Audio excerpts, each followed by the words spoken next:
Kung gusto nyo ng matibay na basketball shoes, New KD16 mabibili lamang sa halagang $2,199. I-click lamang ang link sa comment section. Gaya ng inaasahan, si LeBron James ay muling babalik sa Los Angeles Lakers matapos magkasundo ang dalawang panig sa isang bagong deal sa free agency.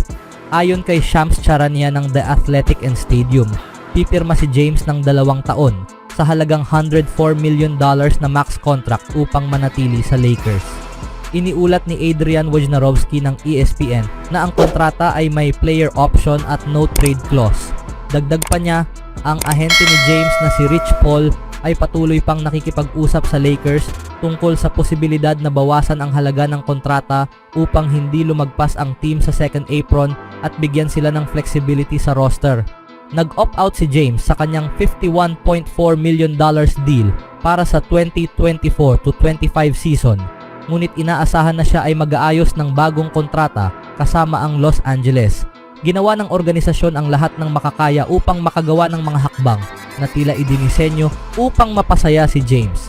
Kinuha ng club ang kanyang podcast partner na si JJ Redick bilang bagong head coach pagkatapos tanggalin si Darvin Ham. Si Bronny James rin ay pinili ng Lakers bilang ika-55th overall pick sa 2024 NBA Draft. Ang hakbang na ito ay nagbibigay kay LeBron ng pagkakataon na maglaro kasama ang kanyang anak sa isang NBA game sa susunod na season. Ayon kay Shams Charania ng The Athletic at Stadium, ang Los Angeles Lakers at si Bronny James ay nagkasundo sa isang 4 na taon sa halagang $7.9 million na rookie contract na may kasamang team option sa huling taon. Ang kasunduan ay magpapanatili sa anak ng Lakers star na si LeBron James sa prangkisa hanggang sa 2027-28 season.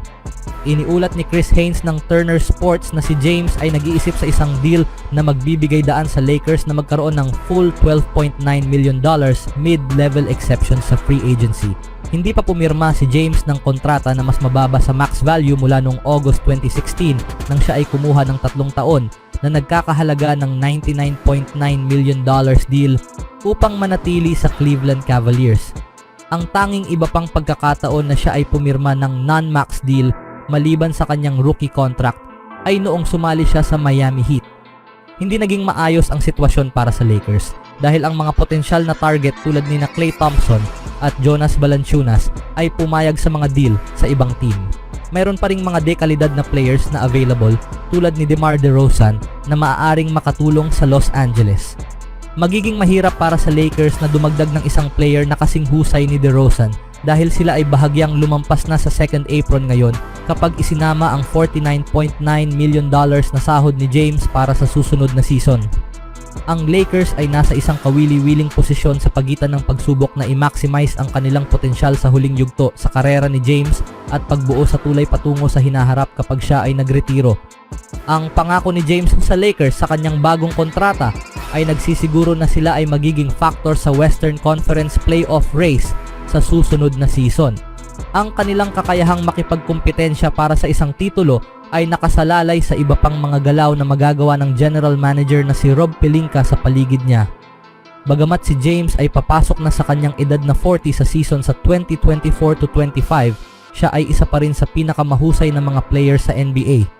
Nag-average siya ng 25.7 points, 8.3 assists at 7.3 rebounds kada laro sa 71 starters at napili sa All-NBA team para sa ika-20 consecutive na season noong 2023-24.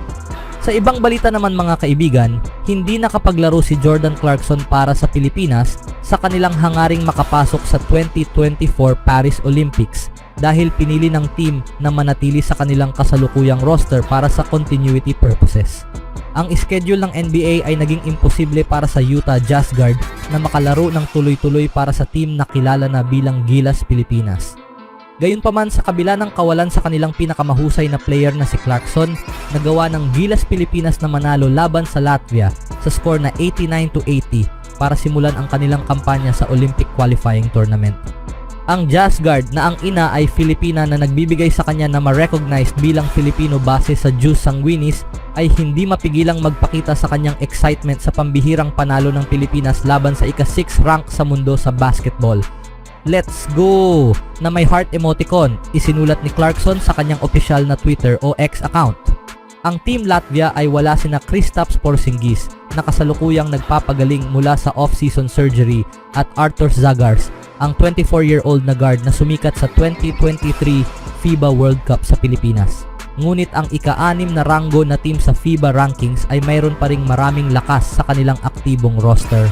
Ang torneo ay ginanap din sa kanilang kabisera na lungsod ng Riga na nagiging isang malaking hamon para sa Gilas Pilipinas na panatilihing dikit ang laro, lalo na't manalo sa kanilang unang tagumpay laban sa isang European team sa loob ng 64 years.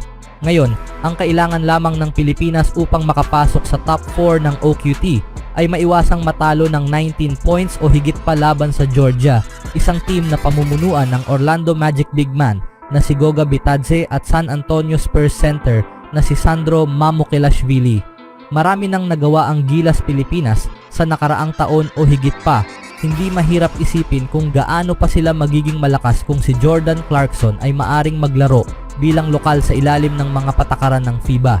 Ngunit kung ang Pilipinas ay patuloy na magpapakita sa kanilang opensa at lumaban sa depensa tulad sa ginawa nila nitong Miyerkules ng gabi, maaaring magkakaroon ng isang Cinderella story sa 2024 Paris Olympics.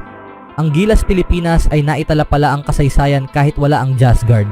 Tulad ng nabanggit, kinikilala ng konstitusyon ng Pilipinas si Jordan Clarkson bilang isang Filipino.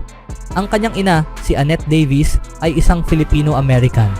Ang ina ni Davis, lola ni Clarkson, ay nagmula sa Pampanga, Pilipinas. Ayon sa mga patakaran ng FIBA, para maklasipika ang isang player bilang lokal, kailangan nilang makuha ang kanilang lokal na pasaporte bago sila mag 16-year-old. Inilagay ng FIBA ang patakarang ito upang maiwasan ang pag-abuso ng mga team sa kanilang sariling mga batas upang mag-recruit ng maraming players ng iba pang nasyonalidad at gawing basketball powerhouse ang bansa. Ang patakarang ito ay ang nagkait sa Pilipinas ng serbisyo ng Jazz Guard sa maraming pagkakataon. Nakahanap ng paraan ang Gilas Pilipinas na isama si Jordan Clarkson kamakailan lamang sa 2023 FIBA World Cup, ngunit bilang isang naturalized player.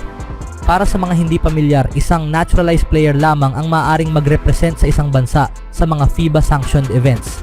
Si Clarkson ay nagpakitang gilas sa huling laro ng Pilipinas sa nakaraang World Cup kung saan siya ay umiskor ng 24 points sa third quarter para pamunuan ng Gilas sa kanilang tanging panalo sa kompetisyon. Simula noon, patuloy na umuunlad ang team ng Pilipinas kahit wala si Clarkson. Nakakuha ang Gilas Pilipinas ng ginto sa pinakabagong Asian Games at dinurog nila ang Hong Kong at Chinese Taipei noong February 2024 window ng 2025 FIBA Asia Cup qualifiers. Ang tagumpay ng Gilas Pilipinas kahit walang Clarkson ay bunga ng patuloy na pagbuti ng mga lokal na player ng team tulad nina Dwight Ramos at Kai Sotto, pati na rin ang mahusay na laro ng naturalized forward na si Justin Brownlee. Si Brownlee ang bayani sa panalo ng Pilipinas laban sa Latvia na nagtala ng 26 points, 9 na rebounds at 9 na assists sa isang effort na tiyak na ikinatuwa ni Jordan Clarkson. Kung sakaling magtagumpay ang Pilipinas sa OQT sa Riga, asahan na magkakaroon ng matinding panawagan mula sa mga Pilipino para payagan ng FIBA na makalaro ang Jazz Guard bilang lokal sa Paris. Anong masasabi niyo mga kaibigan sa kasaysayang ginawa ng Gilas Pilipinas? Always do it on my own, so I gotta get through it. And the only thing I know is to love what I'm doing. Never give up, never slow, till I finally prove it. Never listen to the no's, I just wanna keep moving. Keep my head up when I act, head up, that's a fact. Never looking back, I'ma keep myself on track.